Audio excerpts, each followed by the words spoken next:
গ্রামবাসী আমরা ইতিমধ্যে র্যালি এবং তার পূর্বে একটি কাজ জনকল্যাণমূলক কাজ শেষ করেছি।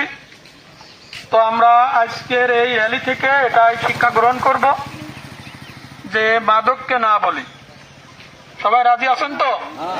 মাদককে না বলি, মাদককে না বলি।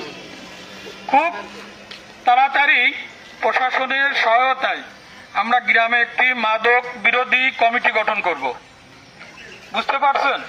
এবং তার কাজ হবে কোথায় কোথায় এই গ্রামে, আমাদের গ্রামের যে সীমানা, এই সীমানার মধ্যে কোনো মাদক কারবারি, কোনো মাদক সেবনকারী বা মাদকের সাথে জড়িত এমন কেউ এই গ্রামে থাকতে পারবে না। খুব কথা পরিষ্কার, সোজা, একেবারে পরিষ্কার কথা। কারণ হচ্ছে একজন মাদক কারবারি, একজন মাদক সেবনকারী, একজন থেকে পাঁচজন থেকে 20 জন, 20 জন থেকে 100 জন, এভাবে গোটা সমাজকে, একেবারে গোটা দেশকে নষ্ট করে দিচ্ছে।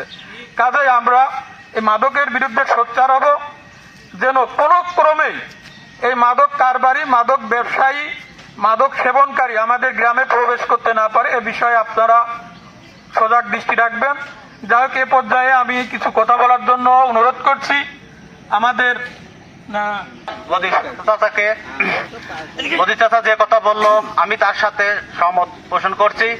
আমাদের গ্রামের সীমানায় যে কোনো ধরনের মাদক যদি কেউ সেবন করে, আমরা যারা যুব সমাজ আছি তারা কঠোর হস্তে দমন করার জন্য চেষ্টা করবে এবং সর্বোচ্চ আইনের আশ্রয় নেব, যাতে এই গ্রামে কেউ মাদক সেবন করতে না পারে এবং মাদক বেচা কিনা কেউ যাতে না করতে পারে, সেদিকে আমরা অবশ্যই দৃষ্টি রাখবো। ধন্যবাদ।